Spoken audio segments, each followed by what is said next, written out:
Hey everyone, Al here at Automated Muscle and the Jack Buddha. Again, thanks for viewing this blog, if indeed you are viewing it. And as always, the full version of this will be on YouTube. Well, I wanted to address something that after my 26-year experience in this industry, it's an insight that I've come to over time. And again, I'm going to, say this has been an insight also derived from long-term meditation practice, in addition to just working with people. So, there's this unspoken narrative, I think, within the exercise industry that, especially the high-intensity training community. Again, I don't mean to single that out. It's just the community I came from, and is a good microcosm of problems that exist elsewhere. That was a model that was, based on efficiency, but for the most part, sells it as a product of time. 20 minutes once or twice a week. That's what's attractive to the average person, right? And it just so happens that the protocol itself winds up being that, if carried out, if its tenets are carried out as recommended. And most trainers are in it for an income. I mean, it's the way of the world, right? Money buys you things that not having money can't. And I get that. We all have businesses to run. But I've been told often, when I talk to people about marketing and things of that nature, that as a trainer, you almost want the client to fall in love with your voice, how you speak to them. You want them to become attached to your instruction, because that's what they're really paying for, is you. I guess financially, sure. Okay. That's I get par for the course as far as a business goes, right? The bottom line is money. I get it. However, I do think it's a little disingenuous to suggest that you are also, at the same time, providing them the best service and the thing that is ultimately right for them. I do not feel that as a trainer, you want the client to become attached to you because of your instruction, because of what you're feeding them. That's very much like teaching someone to ride a bike with training wheels and never taking the training wheels off. Because they have the training wheels on, they will always be reliant upon you for you to narrate what riding a bike without the training wheels will be and should be like.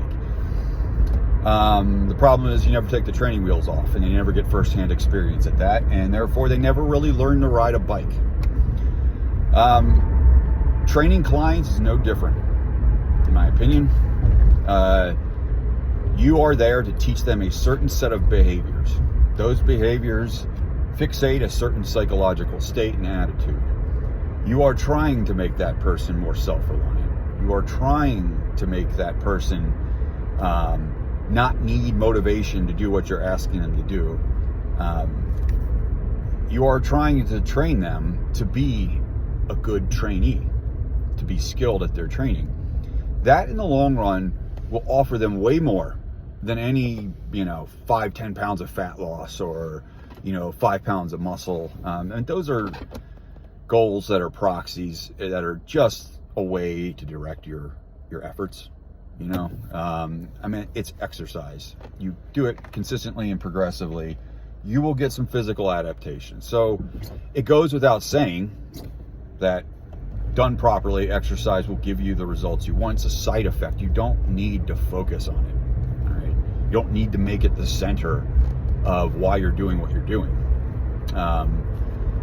Because to whatever degree you do what you're doing better, you are ensuring that result more. Not only that, you learn a skill that you learn to fall in love with. And again, as I've said in the past, the word love and attention are synonyms. To love something is to put your full attention into it. If somebody is going to exercise for a lifetime, make it part of their daily existence, they need to fall in love with it. I'm not saying fun. I know the exercise versus recreation argument states it shouldn't be fun. It's a different thing. The most uncomfortable thing in the world you can fall in love with if you learn to pay attention correctly. So, as an instructor, my aim has always been, and is still, to teach the person to become their own trainer. Now, I know some of you may be thinking, well, if that happens, they're going to leave and I won't have any clients. Now, that's kind of preposterous. When was the last time you met someone who, let's take jujitsu. I don't know, unless you have a falling out with your teacher. Let's just say you worked yourself all the way up from white belt to 3rd degree black belt in whatever martial art. And again, I said jujitsu, but take whatever one you want. And you have a great sensei. You have a great instructor. All right, he teaches you everything. He teaches you how to fight, how to think, all this stuff. You get your 3rd degree black belt. Are you just going to leave him? Say, all right, man, thanks. I don't need you anymore. No, it's ridiculous. Nobody does that. Nobody disrespects their teacher like that. So, in reality, a proper relationship with a client is you're the teacher and they're the student. And a student is there to learn. And the teacher is there to make the student self-reliant. It's an education. The money side of it, I am awful at, and I always have been, and to be quite honest, I don't care. Because it's really not that important. Survival is, but I think in the long run, you're doing your clients much more of a service if you teach them how to pay attention. You give them a gift. You teach them a skill set that is adaptable to almost everything. And not to mention, you have taught them a way to learn how to behave in the midst of something extremely stressful, which is an absolutely invaluable thing to have. You give that to a client and they're not going to leave you. It's not going to happen. So, one of the things that I would like to change about the way instructors instruct is their format. What they're teaching up front, how much effort they put into it, and then how much they back off over time. Let the person make errors and learn self-correction. You're there for observation, but also you will always train better with another person in the room. Okay, that's just a social phenomenon. The immediate objective of any strength exercise workout is motor unit recruitment, period. And lifting weights just so happens to be the task that we choose to increase motor unit recruitment. But motor unit recruitment in and of itself is a task. It's a task, and you can get better at that task. If I am kneeling down next to a client, muttering sweet nothings in their ear about how to stay calm and breathe and go slow, and like all, you're lowering their motor unit recruitment. You are, unless that person's not paying attention to you and they're driving on their own.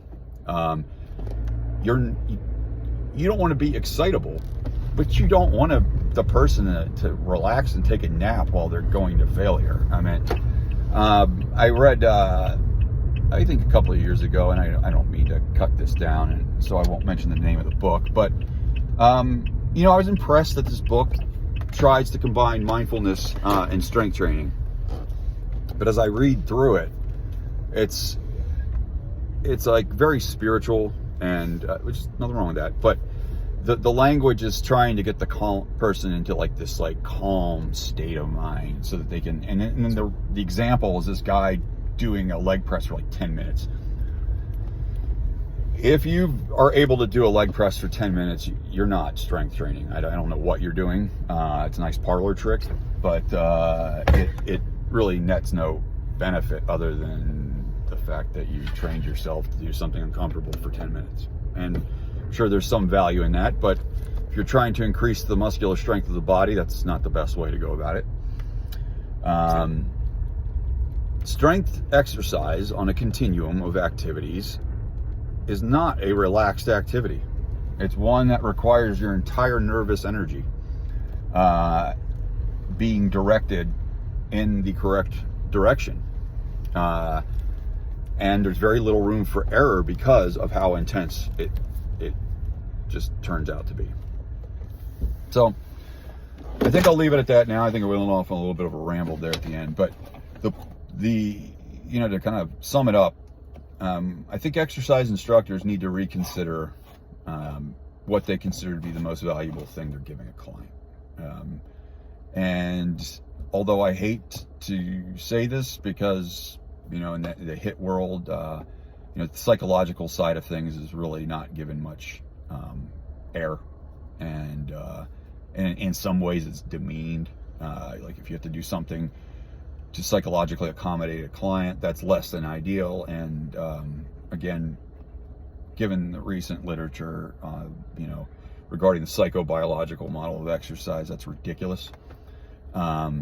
Because the thing that causes task failure is a psychological phenomena called reaching your maximum tolerable perception of effort. And so your job as a trainer is to teach the person how to change that perception of effort and how to improve it over time, which again is mainly a psychological skill that they need to learn independent of you. So you teach it to them, you step back, you let them learn it, you let them mess it up. The errors, the greater the error, the greater the correction, the faster they learn things. So as a coach, you are setting up constraints so that the person makes errors in the beginning, as many as possible, so that irons out as fast as possible and a person's behavior becomes more or less automated. Your job becomes much easier over the long term. You go from a trainer, instructor, to an observer of a workout. And your social presence in the room, staying there watching the person, is all that's required in an individual that's been trained to behave properly. That's all that's required. And they will continue to pay you for that. Because even myself, say you're a super focused individual, you get on a chest press and you're trying to train towards failure and the room's empty. All of a sudden, some random person just walks in the room, stops, and they're staring at you. Your motor unit recruitment is going to jump just by virtue of that alone. So, I'd like trainers to kind of reconsider what their role should be. Don't make clients attached to you. That's manipulative and a little bit sociopathic. You're trying to teach them something of value.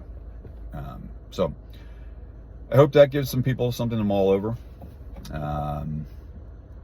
Again, these are random posts. I will post sometimes about things completely unrelated to exercise. So anyway, Al signing off here. Hit me up at al@automatedmuscle.com. Automated Muscle on my Instagrams and YouTube. Facebook, I don't know what happened to my Automated Muscle page. It kind of disappeared. So I will put things on Facebook under my personal account. But again, if you're interested in trialing, for 12 weeks, the system, the Jack Buddha system I've kind of set up for, mental and physical development, DM me on Instagram and I'll get back to you as soon as possible. I'd love to hear from everyone. Take care and have a good one.